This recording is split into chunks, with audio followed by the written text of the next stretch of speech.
नमस्कार, मैं मनोज बिष्ट एक बार पुनः स्वागत करता हूं अपने YouTube channel one stop education portal में। आज इस वीडियो में हम कम्युनिकेशन यानी संप्रेषण से रिलेटेड पार्ट 7 का अध्ययन करेंगे। संप्रेषण से संबंधित 6 वीडियो अपलोड कर दिया गया है। आप प्लेलिस्ट में या वीडियो के डिस्क्रिप्शन बॉक्स में जाकर देख लीजिएगा। इसमें हम निम्न बिंदु पर चर्चा करेंगे। उन बिंदु में नंबर 1 कक्षा संप्रेषण यानी क्लासरूम कम्युनिकेशन के बारे में समझेंगे। कक्षा शिक्षण औपचारिक शिक्षा में प्रभावशाली भूमिका अदा करता है।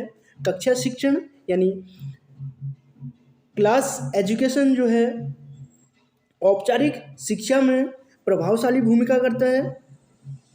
कक्षा शिक्षण का मुख्य उद्देश्य होता है संज्ञानात्मक अनुक्षेत्र में शिक्षण उद्देश्यों को पूरा करना। कक्षा शिक्षण का मुख्य उद्देश्य क्या होता है कि संज्ञानात्मक यानी कॉग्निटिव अनुक्षेत्र में जो है शिक्षण उद्देश्यों को पूरा करना, जो कि मुख्यतः ज्ञान यानी नॉलेज, समझ यानी अंडरस्टैंडिंग, आवेदन यानी एप्लीकेशन, विश्लेषण यानी एनालिसिस, संश्लेषण यानी सिंथेसिस को विकसित करने से संबंधित है। कक्षा शिक्षण औपचारिक शिक्षा में प्रभावशाली भूमिका अदा करता है। कक्षा शिक्षण का मुख्य उद्देश्य संज्ञानात्मक अनुक्षेत्र में जो है शिक्षण उद्देश्यों को पूरा करना होता है। कक्षा शिक्षण का मुख्य उद्देश्य क्या होता है कि संज्ञानात्मक अनुक्षेत्र में शिक्षण उद्देश्यों को पूरा करना, जो कि मुख्यतः ज्ञान, समझ, आवेदन, विश्लेषण, संश्लेषण को विकसित करने से संबंधित होता है। यानी संज्ञानात्मक यानी कॉग्निटिव डोमेन जो है नॉलेज हो गया, अंडरस्टैंडिंग हो गया, एप्लीकेशन हो गया, एनालिसिस हो गया और सिंथेसिस को जो है डेवलप करने से संबंधित होता है। संप्रेषण किसी भी शिक्षण प्रक्रिया का अभिन्न अंग है। संप्रेषण यानी कम्युनिकेशन जो है किसी भी शिक्षण प्रक्रिया का क्या है, अभिन्न अंग है। यह प्रक्रिया शिक्षक, विद्यार्थी, संदेश, अनुदेशात्मक विधियों यानी इंस्ट्रक्शनल मेथड और संप्रेषण मीडिया जैसे कई कारकों पर निर्भर करता है। संप्रेषण किसी भी शिक्षण प्रक्रिया का अभिन्न अंग है। संप्रेषण क्या है? किसी भी शिक्षण प्रक्रिया का अभिन्न अंग है। और यह शिक्षण प्रक्रिया शिक्षक हो गया, विद्यार्थी हो गया, संदेश हो गया, अनुदेशात्मक विधियों यानी इंस्ट्रक्शनल मेथड और संप्रेषण मीडिया जैसे कई कारकों पर निर्भर करता है।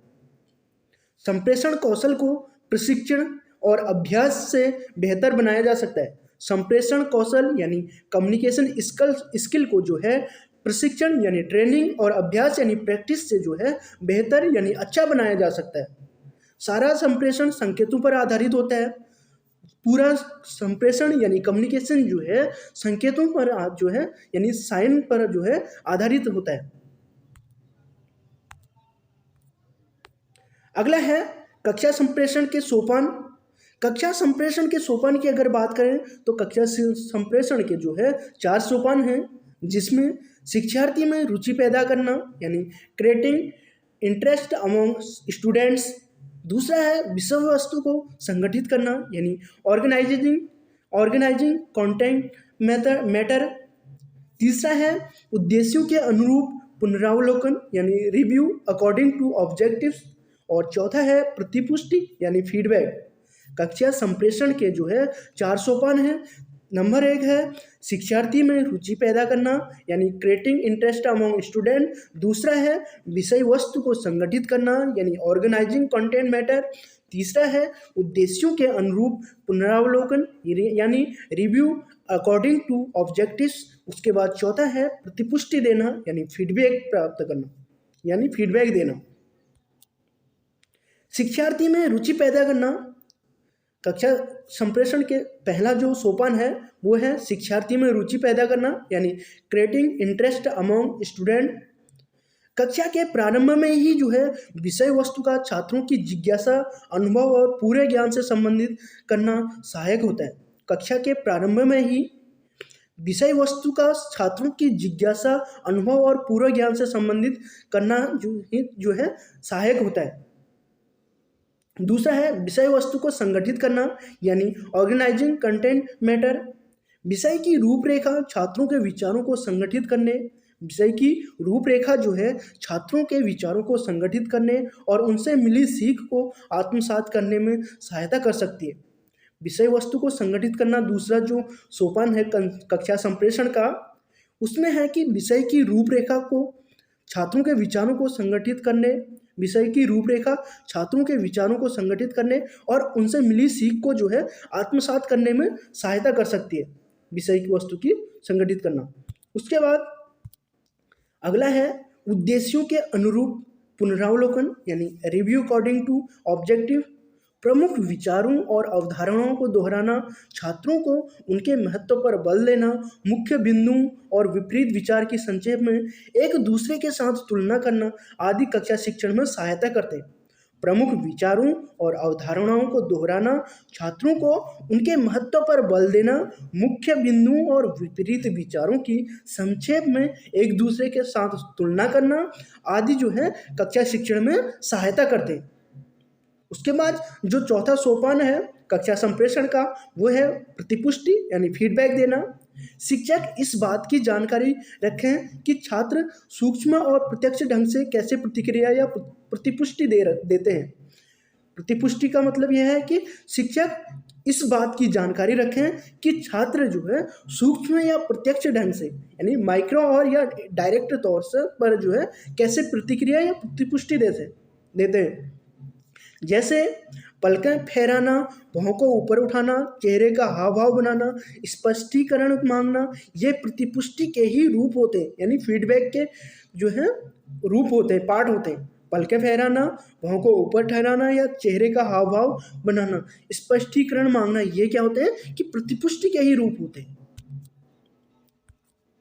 उसके बाद संप्रेषण में आने वाली प्रमुख बाधाएं, कम्युनिकेशन बैरियर। संप्रेषण में आने वाली प्रमुख बाधाओं की अगर बात करते हैं, उसमें पहला है शोर जो है यानी नॉइज, एक प्रकार से संप्रेषण बाधा ही है। शोर क्या है? एक प्रकार से संप्रेषण बाधा ही है। संप्रेषण में आने वाली बाधाएं हैं, नंबर 1 भाषाई एवं सांस्कृतिक बाधाएं यानी linguistic and cultural barriers. Linguistic and cultural barriers इसमें जो है अस्पष्ट शब्द, अनावश्यक शब्द, गलत उच्चारण, अस्पष्ट ग्राफिक्स तथा संकेत को शामिल किया जाता है। भाषाई एवं सांस्कृतिक बाधाओं में जो है अस्पष्ट शब्द, अनावश्यक शब्द, गलत उच्चारण, अस्पष्ट ग्राफिक्स तथा संकेत को शामिल किया जाता है लिंग्विस्टिक एंड कल्चर बैरियर्स। दूसरा है अर्थ संबंधी अवरोध यानी सिमेंटिक बैरियर्स। और तीसरा है उच्च प्रसंग या निम्न प्रसंग, हाई और लो कॉन्टेक्स्ट।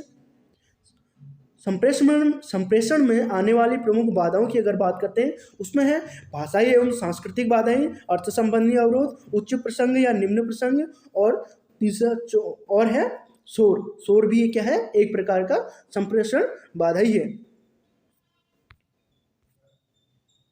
धन्यवाद। आशा करता हूं कि यह वीडियो लेक्चर आपको पसंद आया होगा।